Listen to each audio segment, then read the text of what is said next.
Hello friends, I'm Harish Demla from Accurate Fortune Astrology. दोस्तों, taurus ascendant की series में आज हम बात करेंगे राहु की 8th हाउस की प्लेसमेंट के बारे में। आइए डिटेल में जान लेते हैं कि अगर वृषभ लग्न में राहु देव 8वें भाव में विराजमान हो जाएं तो आपको किस तरह के फल दे सकते हैं। देखिए दोस्तों, सबसे पहले ये जानना जरूरी है कि 8वें घर से हम देखते क्या है, और फिर एक राहु का थोड़ा सा हम कैरेक्टर डिस्कस करेंगे और उसके बाद इसके फल आपको बताएंगे। देखिए दोस्तों, बड़े ब्रीफ में बात कर लेते हैं। 8वां घर एक ट्रांसफॉर्मेशन का घर है। पूरी लाइफ की ट्रांसफॉर्मेशन जब होती है, आदमी जीरो से हीरो बनता है या हीरो से जीरो बनता है, यानी कि ऊपर नीचे का घर है। 8वें घर को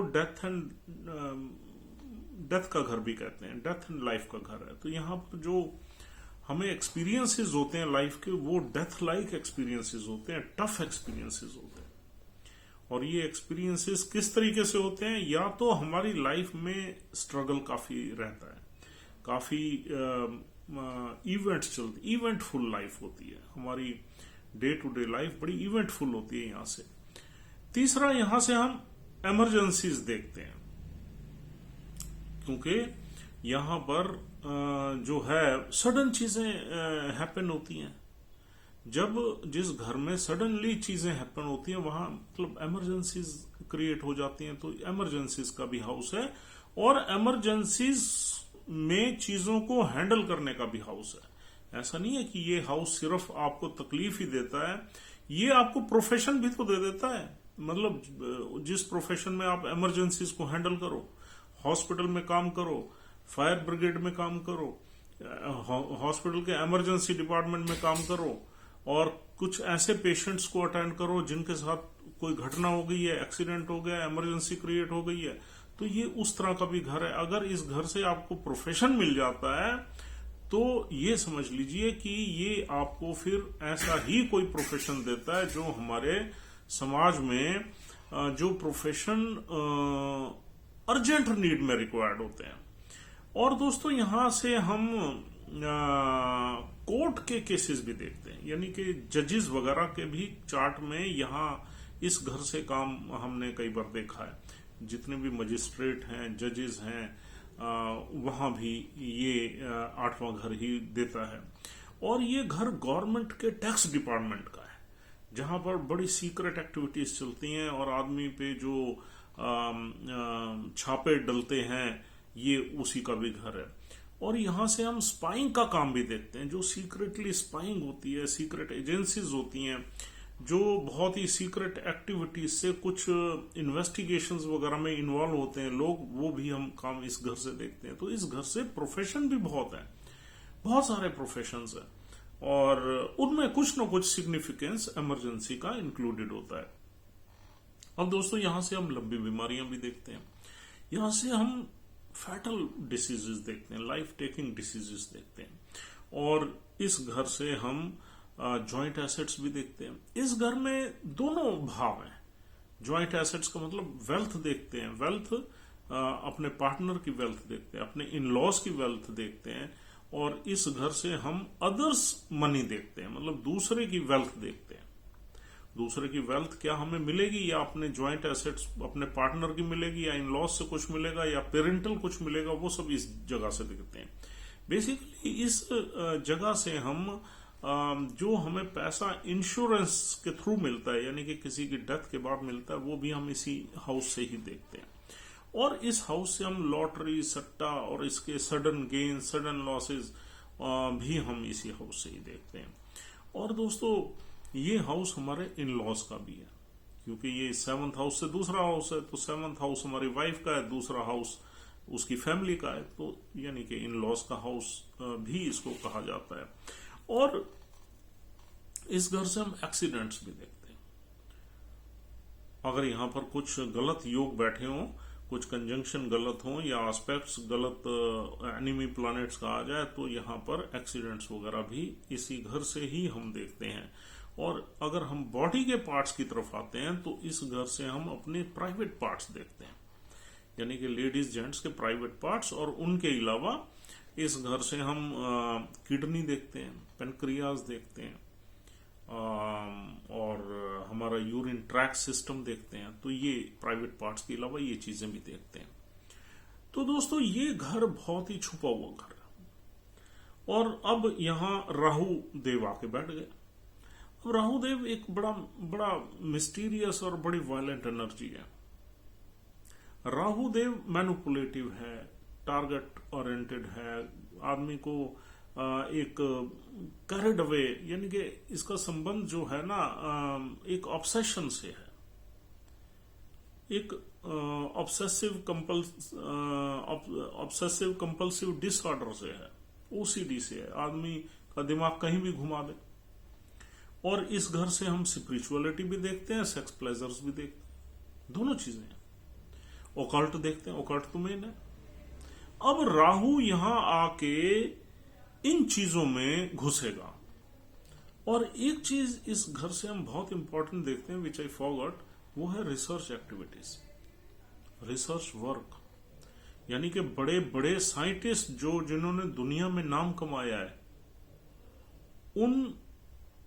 उनका भी यानी कि राहु 8th हाउस में था। ये अलग बात है कि वो किसी दूसरी राशि में था, अच्छा कोई योग बना हुआ था, लेकिन Rahu was in 8th house. This is the thing. तो अब क्या है कि रिसर्च वर्क भी है, ऑकल्ट भी है, स्पिरिचुअलिटी भी है, सेक्स प्लेजर्स भी हैं, हिडन एक्टिविटीज भी हैं, फ्रॉड्स भी हैं, सीरियल किलिंग्स टाइप एक्टिविटीज भी हैं। तो बहुत चीजें हैं। हमने अभी मतलब 20% चीजें डिस्कस की होंगी जो मोटी मोटी चीजें हैं। अगर इसके हम फिर उसमें सब डिविजन्स में जाते हैं तो और इससे रिलेटेड बहुत चीजें, तो मेजरली यही चीजें आप इन पे फोकस करो, नहीं तो फिर बहुत कंफ्यूजन हो जाएगा, वीडियो भी बहुत लंबी हो जाएगी। तो दोस्तों अब राहु यहां पर हम एक एक चीज को कोशिश करते हैं निकालने की। राहु यहां पर हमें अगर गलत बैठा हुआ है तो गलत फल देगा, अगर सही बैठा हुआ है तो सही फल देगा। अब गलत और सही कैसे पता करें? गलत और सही हम एक तो गुरु, जो इस राशि में 9 नंबर राशि का लॉर्ड है गुरु, वो ठीक बैठा होना चाहिए आपके चार्ट में, तो ये 50% ठीक हो गया। दूसरा, राहु जिस नक्षत्र में बैठा है उस नक्षत्र का लॉर्ड अगर वेल प्लेस्ड है, किसी अच्छे घर में बैठा है, तो ये फिर अच्छे फल देगा आपको। और इसका लगन जरूर देख लें, लगन शुक्र है, शुक्र की प्लेसमेंट अच्छी होनी चाहिए। तो यहां के अच्छे फल लेने के लिए आपको डिस्पोजिटर देखना पड़ेगा, गुरु देखना पड़ेगा, और राहु जिस नक्षत्र में बैठा हुआ है वो नक्षत्र का लॉर्ड देखना पड़ेगा। नक्षत्र भी अच्छा होना चाहिए। तो दोस्तों अब यहां पर 3 नक्षत्र मिलते हैं। एक पहला है मूला नक्षत्र, जो 0 से 13.2 डिग्री तक रहता है। मूल नक्षत्र भी बोलते हैं उसे, हिंदी में मूल बोल देते हैं, इंग्लिश में मूला बोल देते हैं। मूल नक्षत्र का संबंध जड़ से है, लेकिन मूल नक्षत्र की जो देवी है वो नृति है, goddess Nriti. Nriti is a goddess of destruction. मां काली भी बोल देते हैं, मां काली है। मूला नक्षत्र खराब नक्षत्र है, लेकिन मूला नक्षत्र रिसर्च का नक्षत्र है, मतलब प्रोफेशनल लाइफ में रिसर्च में घुसा सकता है ये। लेकिन वैसे खराब नक्षत्र है, इंस्टेबिलिटी का नक्षत्र है। जैसे आप देखते हो किसी भी रिसर्च एक्टिविटीज में इंसान को बहुत फेलियर्स मिलते हैं, बहुत इंस्टेबिलिटी मिलती है, जाके फिर वो फाइनली उसको सक्सेस मिलती है। तो मूला नक्षत्र ऐसा ही नक्षत्र है, आपको बहुत फेलियर्स देगा, बहुत आपकी उतार चढ़ाव देगा, बहुत अप डाउन देगा आपके प्रोफेशनल प्रोसेस में। लेकिन आपको धीरे धीरे आगे बढ़ाता रहेगा, और फिर एक बार आप बहुत ही ऊंचाई पर आपको ले जाएगा, क्योंकि नॉलेज से भी मूला नक्षत्र का संबंध है। रूट का नक्षत्र है, मूल मीन्स रूट्स, जड़। तो जड़ का भी नक्षत्र है, इंस्टेबिलिटी एक्सीडेंट्स का भी नक्षत्र है। तो ये आपकी लाइफ में एक्सीडेंट्स भी देता है हर तरह के, इमोशनल है, फिजिकल है, फाइनेंशियल है, एक्सीडेंट्स, कुछ भी हो जाता है लाइफ में। और दूसरा ये जड़ का नक्षत्र है, तो आपको कहीं ना कहीं नॉलेज की जड़ से कनेक्ट करता है। तो जब आप जड़ से कनेक्ट होते हो तो फिर आप उसमें अपनी नॉलेज के थ्रू आप नई चीजें इन्वेंट करते हो या रिसर्च करते हो, तो ये रिसर्च का भी नक्षत्र है। लेकिन नक्षत्र ये मतलब खराब ही माना जाता है। तो मूला नक्षत्र में अगर राहु है तो बुरे फल ज्यादा देगा, आपको लाइफ में तंग बहुत करेगा। और दूसरा यहां पर नक्षत्र है पूर्वाषाढ़ा, शुक्र का। शुक्र के नक्षत्र में राहु बैठा हुआ है और शुक्र साथ ही बैठ गया, या शुक्र की दृष्टि आ गई, या शुक्र 12वें घर में चला गया, या शुक्र 5वें घर में चला गया, लव लाइफ के घर में, तो ये सेक्स सेंसुअलिटी में ले जाता है राहु। और राहु ने अगर शुक्र को देख लिया तब भी ऐसे ही रिजल्ट्स मिलते हैं। शुक्र 4थे घर में बैठ गया, लगन में बैठ गया, शुक्र मालिक ही है इस चार्ट का, या 8वें में ही आके बैठ गया, या 6ठे में बैठ गया, या 5वें में बैठ गया, या 12वें में, जहां पर वो एग्जॉल्ट हो जाता है हाउस में। हालांकि 12 नंबर राशि की हम बात नहीं कर रहे, 12 नंबर राशि 11वें घर में पड़ी है, तो 11वें में बैठ गया तब भी। तो ये आपको कहीं ना कहीं सीक्रेट रिलेशनशिप में ले जाएगा ज्यादातर। लेकिन इसके अलावा वेल्थ वगैरह से भी इसका कनेक्शन है। अगर दूसरे में बैठ गया तो वेल्थ क्रिएट कर देगा, अदर एसेट से, ज्वाइंट एसेट से, इन लॉस की इनहेरिटेंस से, अपनी पेरेंटल प्रॉपर्टी से, किसी से भी, या प्रोफेशन से। यहां बैठा हुआ राहु वेल्थ क्रिएट कर देगा अगर शुक्र वेल्थ के घर में बैठ गया। वेल्थ के घर में अर्धरा में नहीं होना चाहिए, ये ध्यान रखना। या अपने ही उसमें बैठ गया, या 11th में बैठ गया, या 5th में बैठ गया, अच्छे फल भी देगा।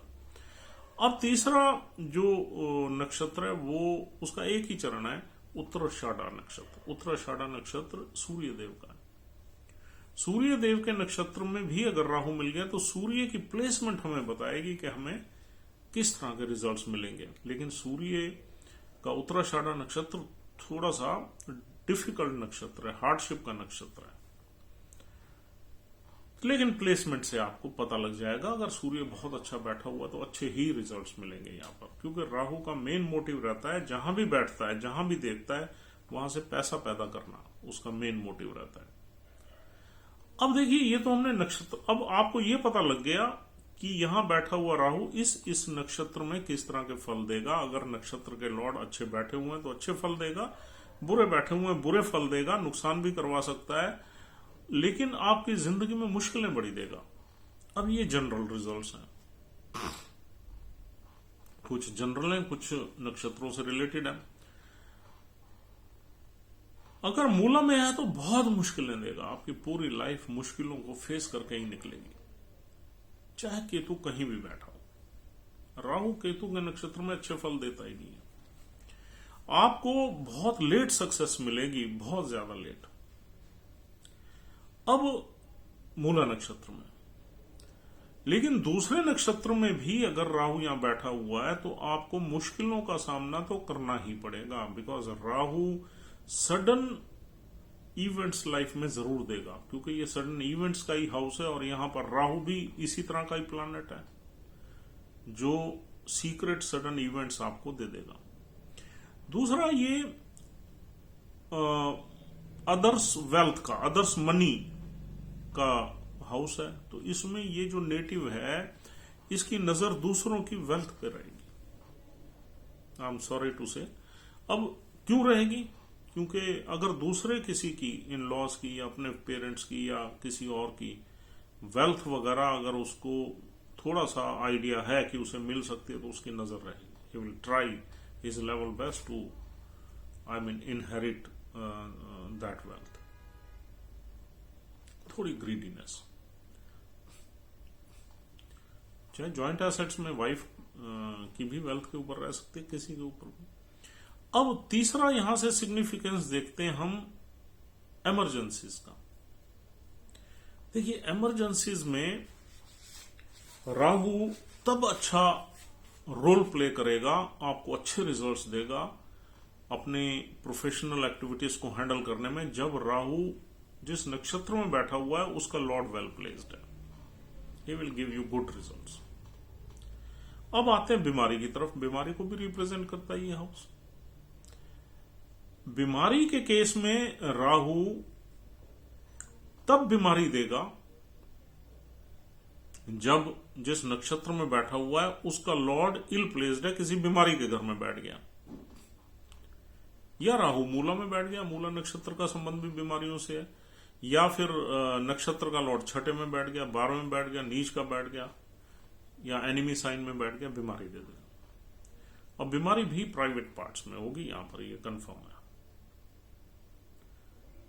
अब यहां से और हम क्या देखते हैं, ट्रांसफॉर्मेशन।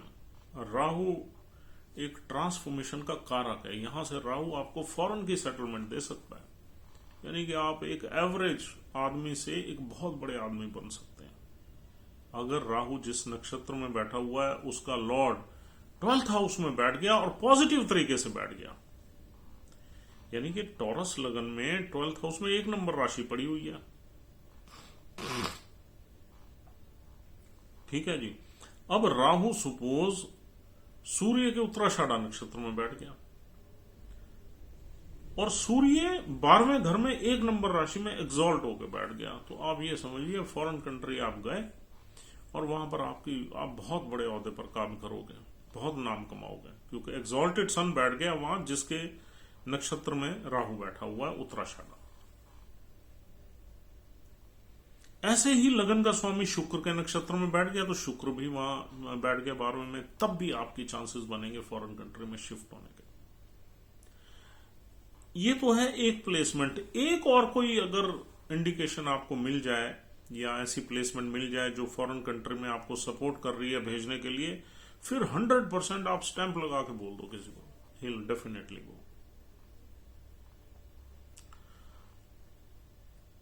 तो दोस्तों और क्या देखते हैं हम 8वें घर से, जो भी हमने चीजें अभी डिस्कस की हैं, और हम देखते हैं इमरजेंसीज। इमरजेंसीज में राहु बहुत ही कॉम्पिटेंट है। अब और देखते हैं यहां से ओकल्ट। ओकल्ट में राहु किसी को ओकल्ट की नॉलेज देने में बहुत ही उम्दा प्लैनेट है, यानी कि एस्ट्रोलॉजी, न्यूमरोलॉजी, काला जादू जिसको ब्लैक मैजिक कहते हैं, या वास्तुशास्त्र या कोई और शास्त्र या हिडन नॉलेज आपको यहां राहु दिलवा सकता है। अगर राहु की डिग्निटी अच्छी है, किसी अच्छे यानी कि उसमें बैठा हुआ है, तो आपको यहां पर ओकल्ट वगैरह की नॉलेज दिलवा सकता है। अब देखते हैं रिसर्च वर्क। रिसर्च वर्क में मूला नक्षत्र में दिलवा सकता है या किसी भी नक्षत्र में दिलवा सकता है अगर प्लेसमेंट यहां अच्छी है, सक्सेस भी दिलवा सकता है। अब देखते हैं वेल्थ। वेल्थ देखो, वेल्थ जिस नक्षत्र में बैठा हुआ है उसका लॉर्ड वेल्थ से कनेक्ट कर जाए, दूसरे घर से, 11वें घर से, 5वें घर से, चौथे घर से वेल्थ दिलवा देगा। अब आगे इस घर से देखते हैं हम डेथ एंड लाइफ। तो अगर राहु पॉजिटिव है तो यहां कोई घबराने की बात नहीं है, अगर नेगेटिव है तो थोड़ा सा लाइफ स्पैन शॉर्ट कर देता है, क्योंकि लाइफ में घटनाएं बड़ी होती हैं। अब देखते हैं यहां पर स्पिरिचुअलिटी। स्पिरिचुअलिटी में यहां पर अगर राहु बैठ जाए तो स्पिरिचुअलिटी के मामले में राहु आपको एक सेल्फ स्टाइल्ड गुरु को फॉलो करवा देगा।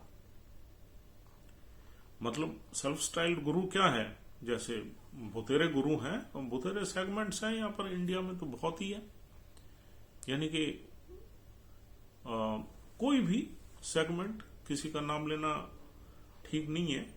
जैसे सपोज ओशो है, सदगुरु है, रविशंकर महाराज है, या कोई और भी ब्रह्म कुमारी का सेगमेंट है, तो ये यहां पर एक आदमी डायरेक्ट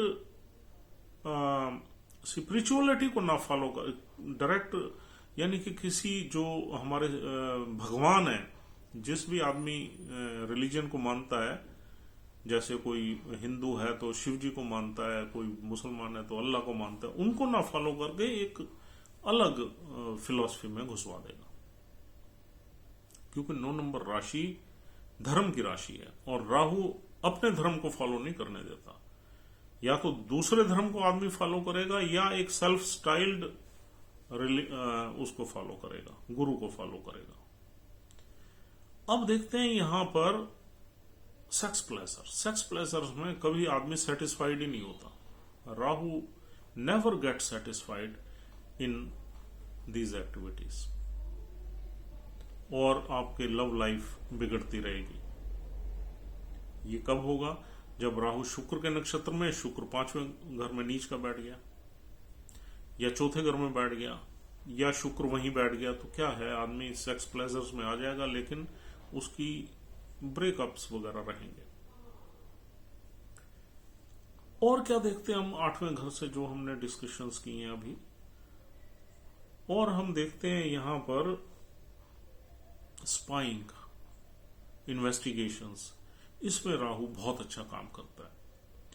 आपकी जो बीमारी है, जो भी आपको, वो आपके टेस्ट इन्वेस्टिगेशंस में, पैथोलॉजिकल लैब्स में रिफ्लेक्ट होना बड़ा मुश्किल है अगर राहु यहां पर बैठ गया तो, और कोई बीमारी हो गई तो। अब कोई ऐसा डरने की बात नहीं है कि बीमारी हो गई तो आदमी को कुछ हो ही जाएगा, नहीं। ठीक है, लाइफ में हर आदमी के साथ बीमारी चल रही है, कोई ना कोई। मिडिल एज के बाद कोई ऐसा आदमी आपको मिला जिसको कोई बीमारी ना हो? मुझे तो नहीं लगता, 100 में से 2-3 ही होंगे ऐसे। तो कोई घबराने की बात नहीं है, ये सब लाइफ के साथ ही चलती हैं चीजें, और डरने की भी बात नहीं है। We have to face every reality of life. और ये जो डिस्कशन है, ये इतनी मैं फ्रैंकली या ओपनली इसलिए करता हूं कि आपको नॉलेज होनी चाहिए। नॉलेज है तो आपको प्रोटेक्शन भी है। रेमेडीज वगैरह करके आप चीजों को प्रोटेक्ट कर सकते हो, लेकिन रेमेडीज हर चीज की अलग है, इसलिए हम रेमेडी एक नहीं बताते। यानी कि अब किस नक्षत्र में बैठा है, कहां बैठा है, किस तरह की बीमारी दे रहा है, किस तरह की प्रॉब्लम्स दे रहा है आपकी लाइफ में, या तो हमने 20 चीजें बता दी हैं, तो आप रेमेडी किसकी करोगे?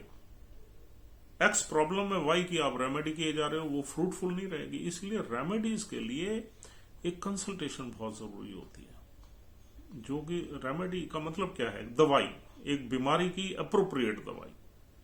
विटामिन आप जितने लिए जाओ, अच्छे काम किए जाओ, ठीक है, लेकिन अगर आपको एक दवाई लेनी है उस पर्टिकुलर बीमारी की, तो वो बीमारी को जानना पहले जरूरी है। बहुत से लोग हमें लिखते हैं, सर आप रेमेडीज नहीं बताते। This is the reason I don't discuss remedies, क्योंकि मुझे पता है रेमेडी मैं जो बताऊंगा वो जनरल रेमेडी होगी, दैट मे वर्क और दैट मे नॉट वर्क। फिर आप कहोगे जो कुछ उससे हो ही नहीं रहा। तो इसलिए अगर हमें कुछ प्रॉब्लम ज्यादा है लाइफ में, तो we should go for a consultation, और उससे हमें बड़े फायदे हो जाते हैं। हमें लाइफ का एक अंदाजा हो जाता है कि हमारी लाइफ किस तरीके से जाने वाली है, और उसमें जो जो प्रॉब्लम्स है उसको हमने कैसे हैंडल करना है। यही पर्पस है एक कंसल्टेशन का। तो दोस्तों, यहां पर मेरे ख्याल से हमने सारी चीजें डिस्कस कर ली हैं। यहां पर प्रोफेशन भी बड़े अच्छे निकलते हैं। मेडिकल प्रोफेशन, डॉक्टर्स का यहां से प्रोफेशन निकलता है, जजेस का निकलता है, फायर ब्रिगेड्स का निकलता है, इमरजेंसी डिपार्टमेंट्स का निकलता है, और जो हॉस्पिटल्स में इमरजेंसी डिपार्टमेंट्स होते हैं उनका निकलता है, वकीलों का निकलता है। यहाँ ये एक जो है टैक्स डिपार्टमेंट, गवर्नमेंट का जो टैक्स डिपार्टमेंट है उनका निकलता है, स्पाइंग एजेंसीज का निकलता है, इन्वेस्टिगेशंस का निकलता है। हमारे जो बीमा कर्मचारी हैं, जो LIC या ऑफ इंडिया को सभी जानते हैं, उनका भी यहीं से काम निकलता है, क्योंकि यहां से पैसा आफ्टर डेथ, बीमे का पैसा भी यहीं से मिलता है, उनका भी काम यहीं से कनेक्टेड है। और भी बहुत इंस्टीट्यूशंस हैं जो जिनका काम यहीं से निकलता है। तो दोस्तों, उम्मीद करता हूं कि बड़ी चीजें आपको क्लियर हो गई होंगी कि राहु किस तरह के फल देगा। राहु की प्लेसमेंट और नक्षत्र को स्टडी करना बहुत जरूरी है।